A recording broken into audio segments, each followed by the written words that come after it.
எவ்வளவு காலம்தான் பழைய வீட்லயே வாழ்க்கைய ஓட்டுவீங்க? உங்கள் பழைய வீட்டையும் பழைய சமையல் அறையையும் புதிதாக மாற்றும் நேரம் வந்தாச்சு. ஆமாம், நவீனமும் தரமும் நிறைந்த வீட்டை உருவாக்க சுவிஸில் இருக்கவே இருக்கிறது மாடர்ன் ஹவுஸ் GmbH. எமது சேவையால் இனிமேல் உங்கள் வீட்டில் எல்லாமே புதுசுதான். குறைந்த செலவு, அதிக தரம், நம்பிக்கையான நம்மவர் நிறுவனம் மாடர்ன் ஹவுஸ் GmbH நிறுவனம். நீங்கள் இணைந்திருப்பது சுவிஸ் தமிழ் டிவியின் சிறப்பு செய்திகளோடு.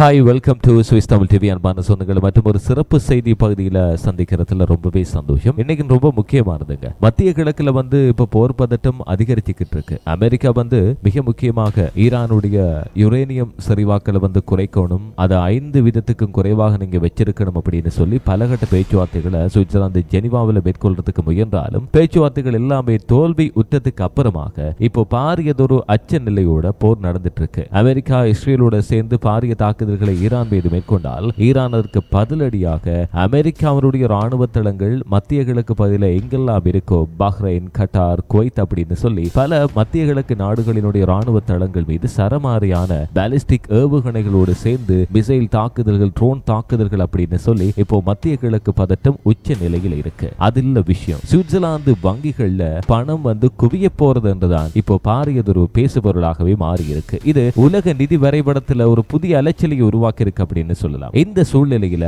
உலக முதலீட்டாளர்கள் ஒரே கேள்வியை எழுப்ப தொடங்கி இருக்காங்க. எங்கதான் பாதுகாப்பு இருக்கு அப்படின்றதான் பதில். அதுக்கு மீண்டும் ஒரு முறை சுவிட்சர்லாந்து தான் அப்படின்னு எல்லாருமே சுட்டி காட்டுறாங்க. பல தசாப்தங்களாக சேஃப் ஹேவன் அப்படின்னு அழைக்கப்படக்கூடியதான் சுவிட்சர்லாந்து. அரசியல் நிலைத்தன்மை, வலுவான சட்ட அமைப்பு, நம்பகமான வங்கி முறைகள், இது எல்லாமே பெரிய செல்வந்தர்களினுடைய நம்பிக்கையான விஷயம். இது எல்லாமே ஒரே இடத்துல இருக்கு, அது சுவிட்சர்லாந்து தான். டிலாய்ட் நிறுவனத்தினுடைய செல்வ மேலாண்மை நிபுணர்கள் என்ன சொல்றாங்கன்னா, மத்திய கிழக்கிலிருந்து சொத்துக்கள் எல்லாம் சுவிட்சர்லாந்துக்கு நகரக்கூடிய வாய்ப்புகள் முன்னெப்போதையும் விட இல்லாத அளவுக்கு அதிகரிச்சிருக்கு அப்படின்னு சொல்றாங்க. இது உடனடி பணப்போக்கு கிடையாது, ஆனா விசாரணைகள், முன்னோட்ட பேச்சுவார்த்தைகள், கணக்கு திறப்பு நடவடிக்கைகள் எல்லாம் மெல்ல மெல்லமா அப்படியே சுவிட்சர்லாந்துக்கு நகர்ந்துகிட்டே இருக்குன்னு சொல்றாங்க. 2023ஆம் ஆண்டு இறுதிக்கால புள்ளி விவரங்களை எடுத்துக்கிட்டோம்னா, வெளிநாடுகள்ல இருந்து ஒட்டு மொத்தமாக நிர்வகிக்கப்படக்கூடியது $2.17 டிரில்லியன் சொத்து. இதுல $450 பில்லியன் சொத்து மத்திய கிழக்கத்தோட ஆபிரிக்காவிலிருந்து நிர்ணயிக்கப்படுது, அதாவது சேமிக்கப்படுது,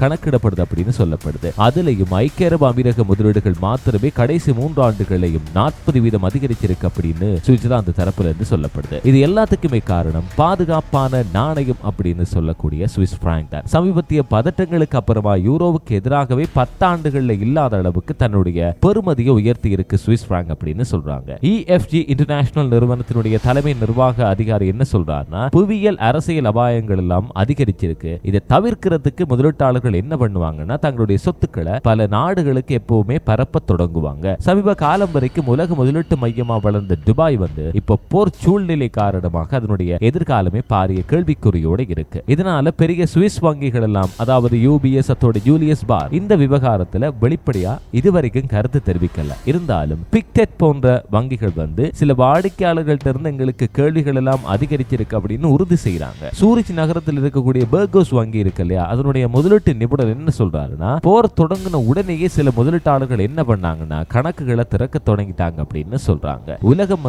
அரசியல் பதட்டங்களால இப்போ குலுங்கிக்கிட்டு இருக்கிற நேரத்துல சுவிஸ்னஸ் அப்படின்னு சொல்லுவாங்க, அதாவது பாதுகாப்பு, நிலைத்தன்மை, அதோட நம்பகத்தன்மை மீண்டும் ஒரு முறை உலக செல்வந்தர்களோட நிதி திசையாகவே சுவிட்சர்லாந்து மாறி இருக்கு. போர், பயம், அதோட பணம், இந்த மூன்றினுடைய சந்திப்பில சுவிட்சர்லாந்து மீண்டும் உலக நிதி வரைபடத்தினுடைய மையமாகவே மாறுகிறதா என்கின்ற மிக முக்கியமான ஒரு இடத்துல இருக்குது. மீண்டும் ஒரு எபிசோட் மூலமா சந்திக்கலாம். பாய்.